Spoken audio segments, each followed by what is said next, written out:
Reacting to crazy TikTok weight loss advice. So you guys really seem to like the video I made reacting to what I eat in a day TikToks.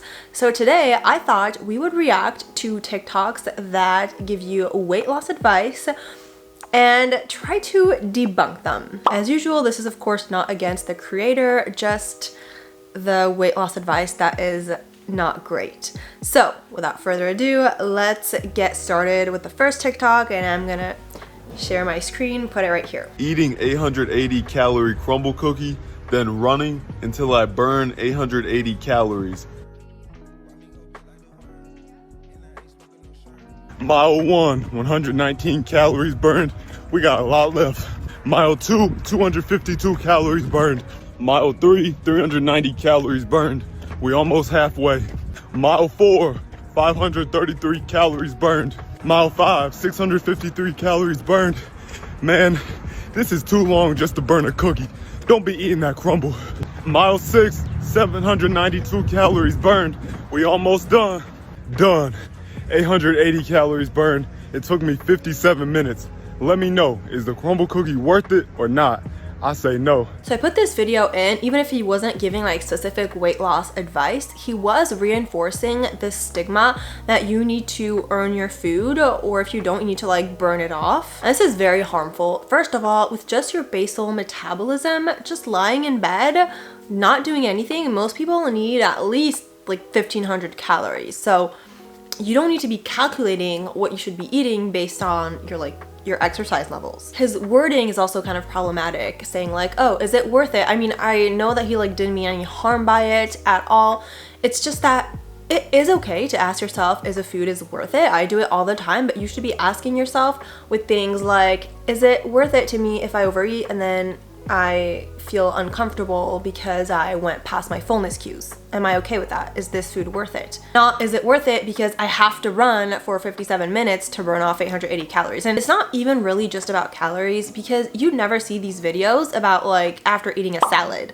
Like, oh, I just ate an 800 calorie salad, let's go run to burn it off. It's just foods that are considered as treats or like junk food that for some reason you need to burn off. Like you don't deserve to have them without then exercising them off later. Remember that no food is bad and no food needs to be earned. If you are human and you are breathing and alive, then you deserve to eat. Just because someone chooses not to blindly follow the standard American diet of GMOs, processed food, meat, dairy, eggs, and sugar doesn't mean that they're not properly fueling their body. So this is what I eat in a day as someone who prioritizes food quality and nutrient density. For breakfast, I had this organic turmeric protein bar and this matcha vanilla mushroom elixir. And then for lunch, I had this organic coconut yogurt with hemp seeds, cacao nibs, and chia seed jam. I drink this herbal sparkling water, and for dinner, I made a quinoa bowl with vegan pesto, arugula, tomatoes, artichokes, and pumpkin seeds. And then I snacked on this evolved organic chocolate bar. So I kind of agree with her in the beginning, because I also see a lot of influencers who eat like really healthily get kind of dragged because people are like,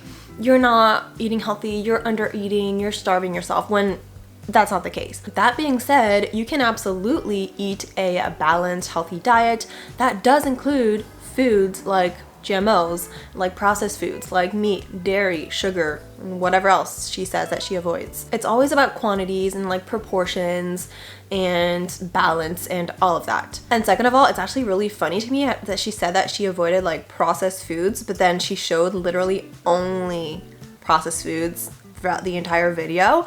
And this just goes to show that you can absolutely eat in a healthy way with processed foods. Processed foods should not be demonized. Obviously, not all processed foods are created equal, but with most processed foods, they can actually be convenient and they can be a way to add some nutrition to your meal without making it like too much of a hassle. And it's also important to note that the way that she eats is a very privileged way to eat. I mean, good for her if she eats like that and it's no problem for her financially, but I don't know, like all this probably cost so much money to eat like that. You don't need to eat like that. If you're eating like rice and veggies and fruit and like beans, much cheaper, even healthier. Just a little reminder that you can find all of the services I offer on my website, and that's going to be the first link in the description. You can check out things that are paid, like my nutrition coaching sessions or my courses, but there's also a ton of free material, from webinars to ebooks to checklists to challenges, so make sure to check that out. So let's move on to the next one.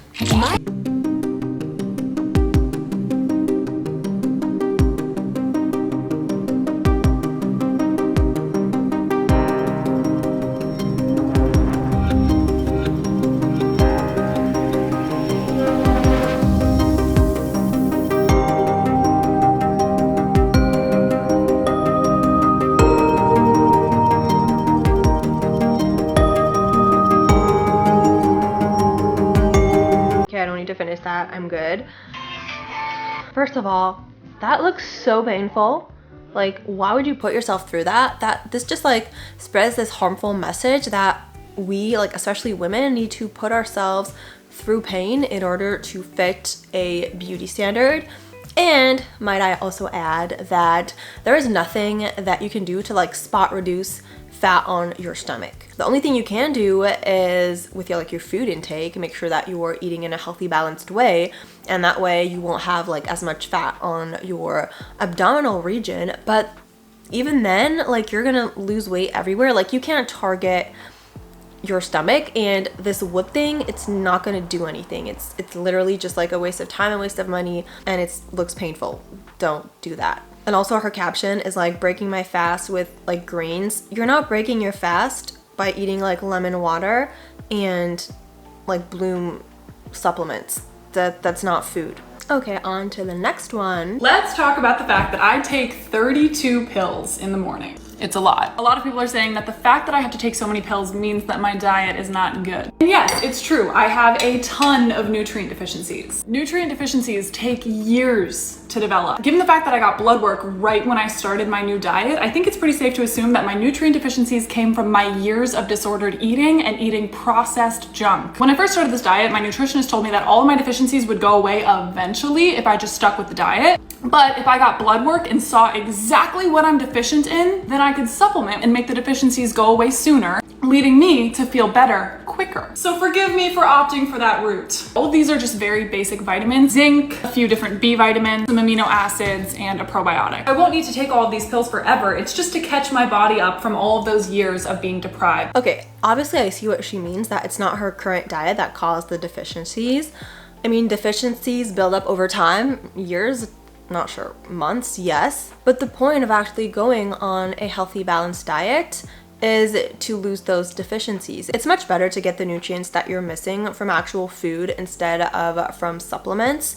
And from what I saw from her like previous TikTok that I talked about on my previous video, her current diet is probably not giving her all she needs to kind of get over these deficiencies. And I think that's the real problem. I mean, for most things, it's not good to get too much either.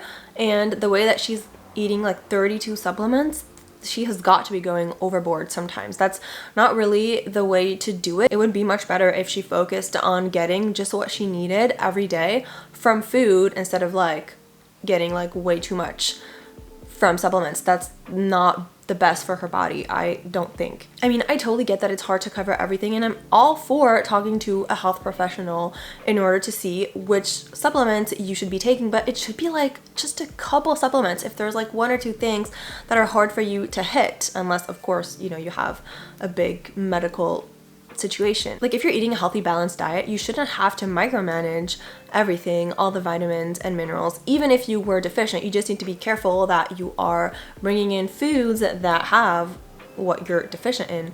But then that's it. You shouldn't be taking 32 supplements. Is it really healthy to just eat one meal a day? OMAD is an intermittent fasting schedule, which stands for one meal a day, and it means just that. You eat just one meal every day. OMAD can be done once or several days in a row, depending on your needs. Your one meal during OMAD can be taken at any point during the day that suits you, but most people take it in the evening so they can have dinner with their families. To break it down super simply, OMAD would mean you have dinner at 6 p.m., then you don't eat anything at all through the night, through the morning, through lunchtime the next day, and then you have dinner again at 6 p.m. 24 hours later. Eat only until satisfied, and you'll get the best results if you stick to a keto diet. No, it's not healthy to eat just one meal a day. It's not intuitive at all. It's basically just starving yourself. Let's be real, not listening to your hunger cues. And the only reason why people feel that they can manage their hunger when they do that and they're not like starving throughout the day is because your body has given up giving you hunger signals because it understood that you were not going to listen to them.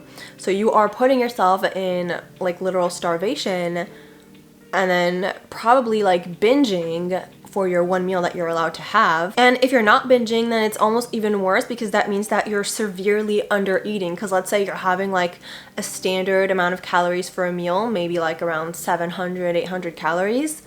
That's not enough to cover your entire day's worth of nutrients and of energy and of everything that you need from food. At the end, she also talks about sticking to a keto diet. She's like, it's gonna be better to manage if you stick to like a keto diet. Keto is like hell on earth. Please don't do keto. It's not fun. It's not good for you. It's not sustainable. Unless you're in like a very specific medical state, then keto can be fine, but that's something to see with your doctors. But for most people, no.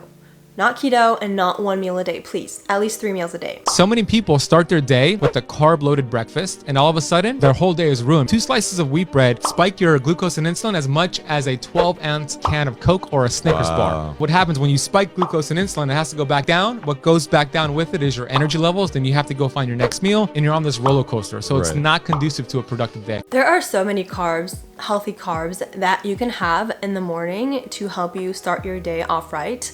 Like oatmeal, like whole wheat bread, like fruit. Yes, bread is totally fine to have for breakfast. And if you're having whole wheat bread, the fiber and the protein content that is found there makes it that it will not spike your blood sugar the way that Coke does. Also, let's just stop being afraid of glucose spikes. Like, I don't know why it's such a big deal why we're like trying to micromanage that when it's a completely natural, normal thing that your body can do as long as you're healthy, of course. No, don't suffer from like diabetes and insulin resistance. But for most people, it's just this totally normal process that I don't know why we're like, oh no, it's not good for our blood to spike. Let's not do that. And also remember that if you're not having carbs for breakfast, then you're not going to be having enough sustained energy to last through your morning, and then you're more likely to binge later on throughout the day. What are some ways that somebody can detox generally? One of the best ways to detox is stop eating for a couple of days. When we stop eating, all those energies that usually go to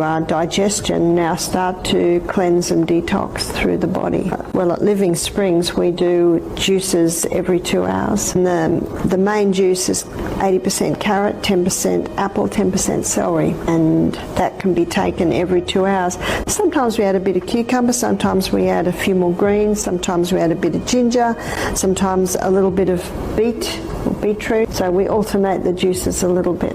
So 2 days on juices is a great detox. So fun fact, doing this can actually alter your balance in your gut microbiome, and that will definitely not help with the detox. You're probably gonna poop a ton of water out, think that you're losing weight, but then it's just gonna be water, and the second you start eating normally again, you're gonna gain it all back and more, probably because you're gonna be so hungry from starving yourself for however long you did the detox. Also the juicing, like she's talking about juices that you should be eating on your empty stomach. Like, I'm not demonizing juices, of course not, but it's like you're drinking pure sugar and that's the only thing you're putting in your body. There's like no fiber in these juices, there's no protein, there's no point in doing that. You don't need to detox. The only thing you can do is support your body by eating healthy, balanced meals, eating enough so that your gut microbiome gets fed, and making sure that you're eating plenty of fiber to help with your bowel movements and help excrete all of the waste, and drink plenty of water, get plenty of rest, and do some physical activity. And trust your liver and your kidneys to do the rest. Here are 3 things I wish I knew a year ago before going carnivore, then eventually animal-based. The first being the bowel movements. If you go straight to a strict carnivore diet, you will probably not go to the bathroom for 1 to 2 weeks in the beginning, and that's normal. Your body needs to adjust, and it actually can use meat pretty efficiently. The second is ditch all the processed sugars. Swap for some honey or some fruit like bananas. It really doesn't matter what type, but do not keep any junk food around in your house because you will cheat and it will overall destroy your progress. If you're still having sugar cravings, make sure you are sleeping and drinking enough water. And lastly, do not ignore the importance of organ meats in your diet. You can start off with bone marrow because it's actually the easiest one, in my opinion, to eat. When it comes to liver, a little goes a long way. Even if you have to cook it and season it to make it taste good, you would be shocked that it really doesn't take that much to get you feeling right. Not going to the bathroom like that is not normal. I mean, it's like to be expected when you eat just meat and animal products and like almost no fiber. But it's not normal. It's not something that you should have to go through. You're gonna completely destroy your gut microbiome. You're gonna increase your risk of tons of diseases. You're gonna clog your arteries. And you're just simply going to stop having normal bowel movements. Also, if you feel the need to cheat on your diet, like he says, like if you keep processed foods around, you won't be able to control yourself. That means that your diet is not good. It's not sustainable. It's not balanced. I mean, I'm not surprised, but that's the truth. It is said that you can lose 10 kgs in 2 weeks by following this K-pop diet. So I have a genuine question. What do you guys think about it? Do you feel this diet is worth it? And do you think you'll be able to do it? First of all, you should never have the goal of losing over like 10 kilograms, which is 22 pounds in a week. Like, I can't stress this enough. Don't have this goal. You should never be losing more than like 1 to 2 maximum pounds a week. Anything more than that is not going to be done in a healthy way. It's not going to be done in a sustainable way. If you do lose the weight, it's only going to be water weight or like muscle. It's not going to be fat. And so the second you start eating normally again, you're just going to gain everything back and then way more, because you're going to have made your metabolism go like really down because you were starving your body. Like, the food that is on this TikTok is literally like around 500 calories, and I'm being generous, for the entire day. Like, you need to eat at least 4 times that. It's not even enough for like one full meal, like all the food for the day. I know that Asian like thinness standards are very low, but this is very dangerous. Please don't eat like this. Please, there are better ways if you want to lose weight. So that's it for this video. Honestly, these were a little bit hard to watch. Again, this is not at all to hate on the creators. I genuinely believe that they think that they're doing something that is good for them, and you know what, if it seems like it's working for them, fine, like I'm happy for them. But it's just that these TikToks are viewed by so many people, and I just want you to know that this is not normal. This is not a normal, healthy way of eating. And even if it were to make you lose weight, which it doesn't sustainably, but even if it were to work in that sense, it would not be worth it. It would not be worth it to put your body through that. So I really hope that you like this video. If you want me to do more content like this, don't hesitate to tell me in the comments what you want to see. And if you enjoyed it, don't forget to like it, subscribe, and see you on my next one. Bye!